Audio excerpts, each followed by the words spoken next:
Azken atortxu hontan 100 talde inguruk joko dute. Gustu eta adin guztietarako taldeak.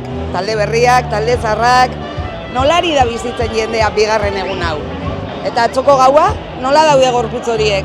Oraintxe iritsi gara. Oraintxe iritsi gara. Fresko gaude. Orain herriak eratuko gara pixka bat, eta gero-gerokoak aber. Venimos de cerca de Tarragona, de Torredembarra, un pueblecillo de por ahí, de la costa. Nos dijeron que era el último y queríamos apoyar también la causa y bueno, lo hablamos y... Atzo lasai eta gaur topera. Atzo lasai. Bai. Txanda baginun, sukalde eta gaur topera. Atzoko partez. Ondo, etorri gara orain. Ez, atzo ez, lanagan eukan bai. Super freskoa bai, gogotxu. Y el cartel era una pasada, los grupos también, a ver, hay grupos para gente más joven, que igual nosotros no los conocemos tantos, pero también están los de nuestra quinta. Y eso también nos llamó un poco y bueno, entre una cosa y la otra, muy bien. Sutagar. Ayer me gustó mucho SA y mañana Betagarri. Bueno, no había visto todavía a Sociedad Alcohólica, Sutagar, que los voy a ver hoy. Había unos cuantos así, y bueno, ahí estamos, sí. Txukena, zetak, nogen, la txama eta barrezagitze gehiago. Latzen ikusi, Sutagar, Delirium Tremens.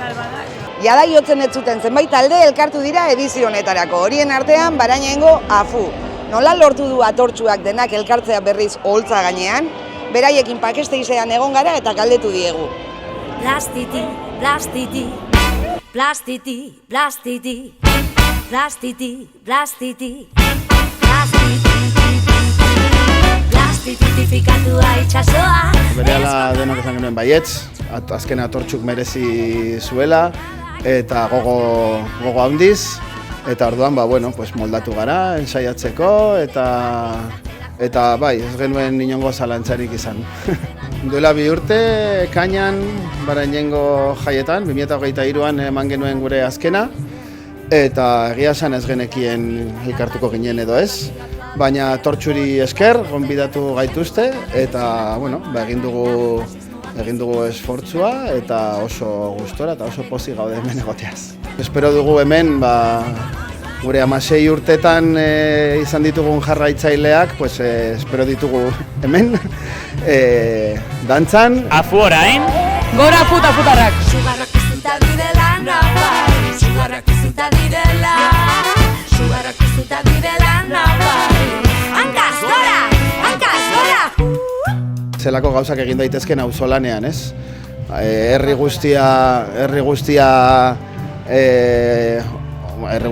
eta Euskal Herritik jende pila bat, hemen txandak egiten, hau posible ateratzeko, eta zelako antolakuntza ona, eta ze montaje polita, eta nola dagoen dena pentsatuta, guretzako, placer handi bada hemen egotea. Yo lo que valoro muy bien es la organización que se hace. Yo flipo, y es el mejor festival que se ha hecho en muchos años, en todos sitios, el mejor. Hasta el último día, con los presos políticos. Auzolanen antolatzen den festival bat, presunalde eta oso garrantzitsua Euskal Herri mailan eta eredugarri denontzat. Azkenean presoekiko elkartasuna, hain zabaldua hainbeste urtetako borrokan aurrera eraman dena eta begira zenbat talde dauden prest beraien bizitzak berrantolatzeko, ensaiatu alizateko, kontzertu bat eman alizateko, hori ez du lortzen beste edozein jaialdik. Lortzen du, mugitzen zaituen zerbaitek, ez diruak, adibidez. Hemen gaude, musika gure zainetan dago gorputza, presente baina burua beste leku bat